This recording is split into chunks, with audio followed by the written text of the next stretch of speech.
Ikhwani, salam alaikum, j'espère que vous allez bien. Alors, nous allons faire juste un petit rappel, d'accord, du fonctionnement du groupe électrogène, pour les gens qui n'ont pas très bien assimilé, d'accord, lors de la dernière vidéo que j'ai déjà effectuée auparavant.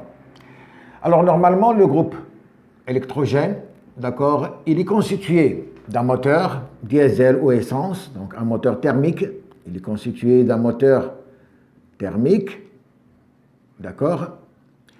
Ce moteur thermique, il est accouplé à une génératrice. Accouplé à une génératrice. Donc voilà, si vous voulez, c'est-à-dire le principe du groupe électrogène. Alors ce moteur thermique, il peut être essence, il peut être gasoil, ou bien il peut être gaz liquide. Alors, ce que nous avons très souvent, c'est l'essence ou le gasoil. Le gaz liquide, c'est rare, donc on ne va pas en parler. Alors, le moteur thermique, normalement, il a une puissance en chevaux. D'accord? C'est des chevaux. Vous entendez parler, les moteurs, très souvent, on vous dit c'est un moteur de 10 chevaux, 5 chevaux, 30 chevaux, je ne sais pas, c'est des chevaux. Et le cheval, normalement, donc un cheval, d'accord, est égal à 736 watts. Si vous voulez passer du cheval au watt, vous n'avez qu'à multiplier par 736. Pour la génératrice, donc la génératrice, c'est elle qui va fournir, d'accord, l'énergie électrique, c'est elle qui va nous donner l'énergie électrique. Et cette puissance, donc elle a une certaine puissance. Et cette puissance, elle est en kVA. kVA, ou si vous voulez, volt-ampère. Voilà la puissance de la génératrice. Donc la génératrice, quand vous allez acheter votre groupe électrogène, vous allez la trouver en kVA. Le moteur, vous allez trouver le moteur, il a une puissance en chevaux. Alors, bien sûr, ici, vous allez trouver sur la plaque signalétique de votre génératrice, vous allez trouver deux types de puissance. Vous allez trouver la puissance nominale, c'est-à-dire pendant le fonctionnement normal, nominal, et vous allez trouver une puissance maximale, d'accord, qui dépend du démarrage. Et cette puissance maximale, normalement, elle est toujours supérieure de 15 à 20% de la puissance normale. D'accord? La puissance maxi, ici, elle tient compte du démarrage de vos équipements. Vous allez avoir des équipements, par exemple, inductifs, ça veut dire que le courant de démarrage va être important. Donc, votre génératrice va délivrer un courant maxi pendant quelques secondes pour revenir à la puissance nominale, d'accord, pendant le fonctionnement.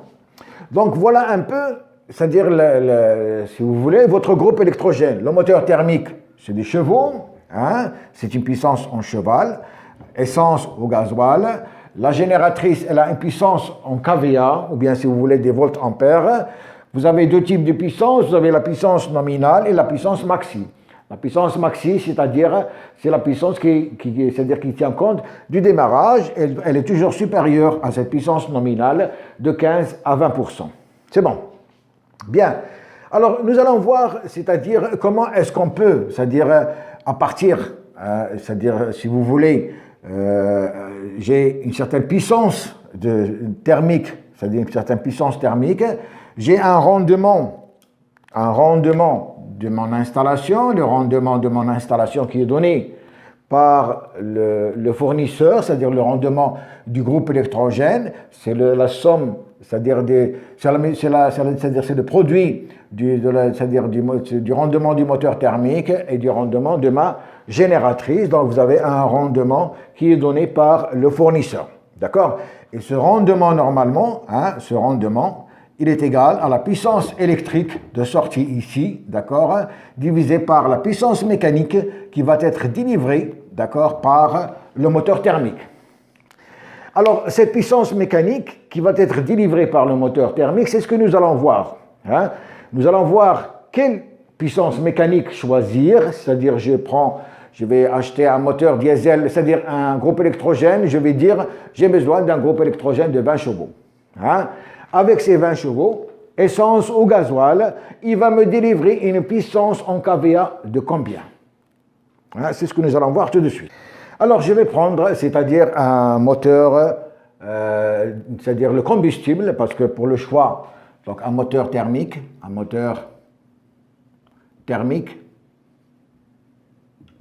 on va prendre un moteur thermique, essence ou gasoil. On va traiter les deux cas. Au gasoil. Alors, bien sûr, pour l'essence et le gasoil, hein, c'est-à-dire, ce ne sera pas la même, c'est-à-dire la même quantité d'énergie, hein, la même quantité d'énergie à délivrer par l'essence n'est pas la même quantité d'énergie qui va être délivrée par 1 litre de gasoil. Pourquoi? Parce que nous avons ce qu'on appelle par le pouvoir calorifique inférieur, PCI. Hein? Ce PCI, il est différent pour l'essence que pour le gasoil. Et ce PCI, normalement, comme j'ai dit tout à l'heure, c'est la quantité d'énergie, d'accord, d'énergie délivrée par 1 litre de combustible. 1 litre de combustible. Par 1 litre de combustible, et il est en kilowattheure combustible, et il est en kilowattheure, puisque c'est une quantité d'énergie. D'accord? Donc, j'ai mon moteur thermique, je vais choisir soit essence ou gasoil. Donc, comme j'ai dit, essence ou gasoil, donc je vais choisir un PCI pour l'essence qui est égal à une moyenne de 13,4 kWh par kilogramme. Pour le gasoil, je vais prendre 12,7 kWh par kilogramme. Ce sont des moyennes qui peuvent varier, d'accord, qui peuvent augmenter ou baisser. C'est des moyennes. Donc le PCI pour le gasoil, c'est 12,7. Le PCI pour l'essence, c'est 13,4 kWh par kilogramme. Donc déjà, c'est la première des choses que je dois définir. Alors, comment est-ce que je vais déterminer, c'est-à-dire la puissance de mon moteur thermique? Il faut que c'est-à-dire que je connaisse la consommation de mon moteur, c'est-à-dire les litres par heure. Il consomme combien? Hein?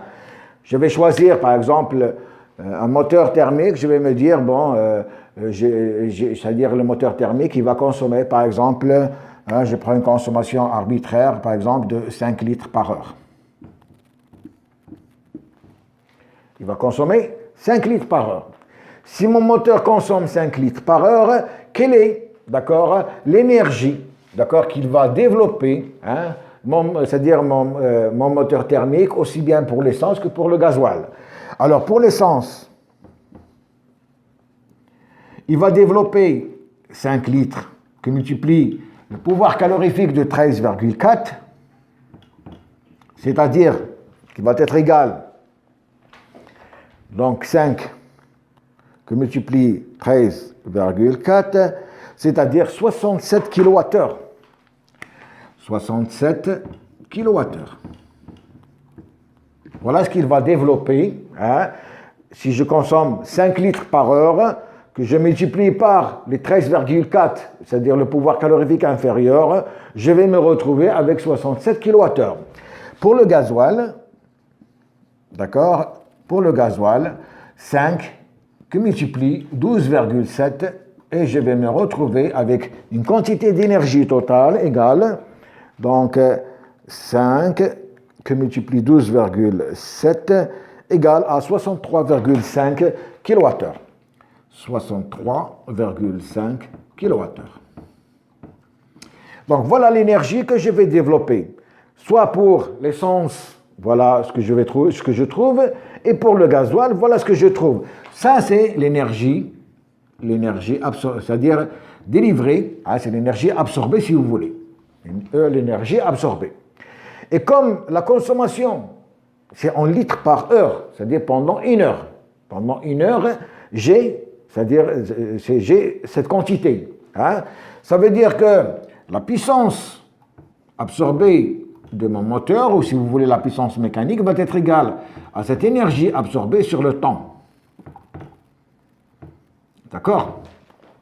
Et comme le temps, c'est une consommation par heure, c'est une heure, ça veut dire que l'énergie que je vais absorber, il n'est rien d'autre que la puissance absorbée qui est égale à la puissance mécanique de mon groupe, de mon moteur diesel. Alors, si je regarde ici, si je prends par exemple pour l'essence, j'ai 67 kWh, ça veut dire que j'ai une puissance mécanique de 67 kW, puisque l'énergie absorbée égale la puissance mécanique. Pour le diesel, je vais me retrouver avec une puissance mécanique égale à 63,5 kW. De là, je vais pouvoir déterminer, c'est-à-dire le nombre de chevaux de mon groupe. Alors ici, j'ai par exemple, on a dit tout à l'heure, un cheval égale à 736 watts. Donc je vais diviser par 0,736 ici, d'accord, pour voir combien de chevaux je vais avoir. Donc si je prends pour l'essence 67 divisé par 0,736, je vais me retrouver avec 91 chevaux. Ici, je vais me retrouver avec 91 chevaux. Et ici, je vais me retrouver avec, d'accord, donc 63,5 divisé par 0,736, je vais me retrouver avec 86 chevaux. 86 chevaux. 86 chevaux. C'est bon. Donc, c'est-à-dire, pour une consommation de 5 litres par heure, si je choisis un moteur essence, il me faut un moteur de 91 chevaux. Si je prends un moteur gasoil, il me faut un moteur de 86 chevaux. Donc, je viens de déterminer le nombre de chevaux, d'accord, en fonction du pouvoir calorifique de mon combustible et en fonction de la consommation horaire.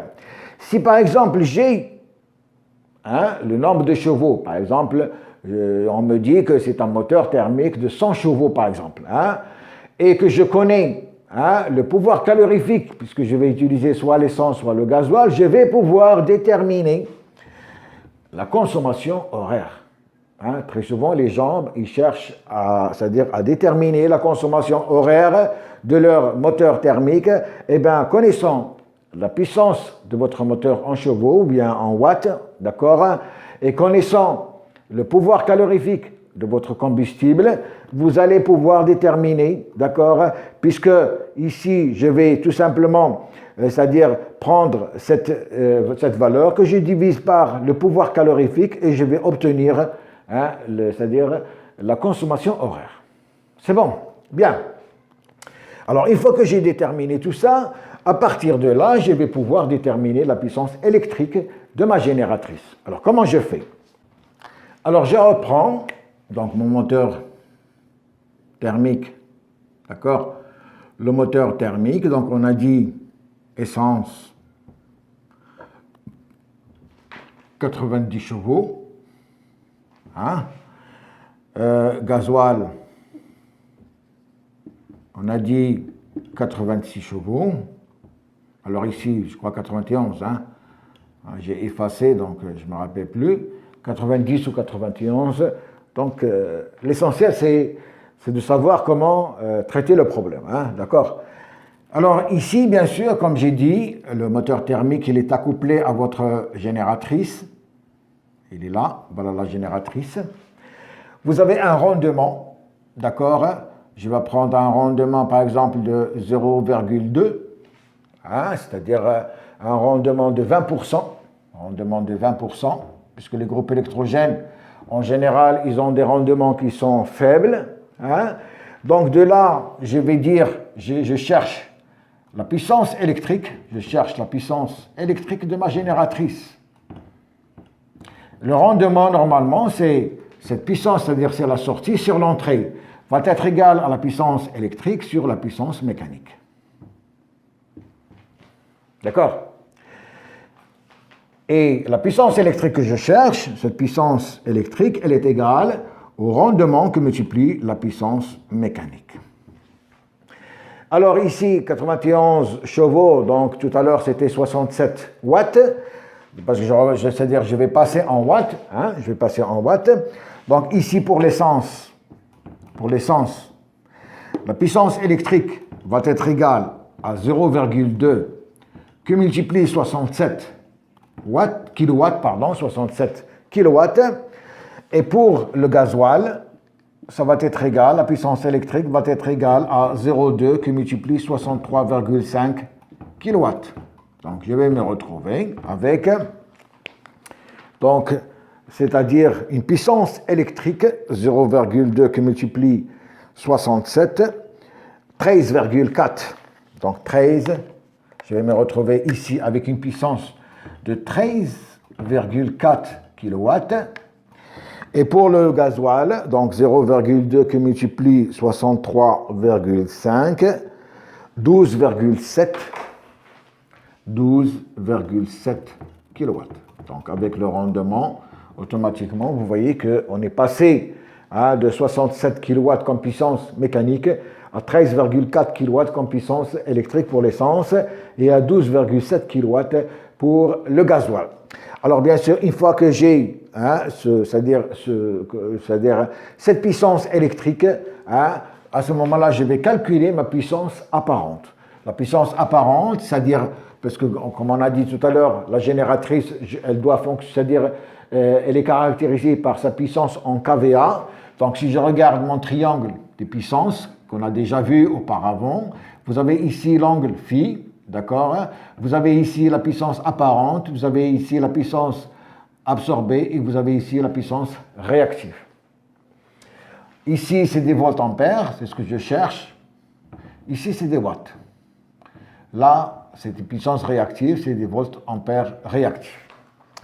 Alors, tout simplement, je vais avoir, c'est-à-dire le cosinus phi, qui va être égal à ce côté-là, c'est-à-dire la puissance mécanique que j'ai, divisé par la puissance apparente S. D'accord? Pardon, ici la puissance absorbée. Et la puissance absorbée ici, bien sûr, c'est la puissance électrique que je viens de calculer ici. Alors, la puissance apparente, S, donc je vais marquer ici, voilà, je vais marquer ici, S va être égal, d'accord, à la puissance électrique sur le cosinus phi. La puissance électrique sur le cosinus phi. Et comme j'ai dit tout à l'heure, on prend un cosinus phi égal à 0,8, ce qui est standard. Si vous avez un cosinus phi qui est réel, vous le prenez. Moi, je parle avec les gens qui ne connaissent pas leur cosinus phi, donc vous allez prendre 0,8 comme cosinus phi standard. Alors, si vous faites ce calcul-là, qu'est-ce que vous allez trouver?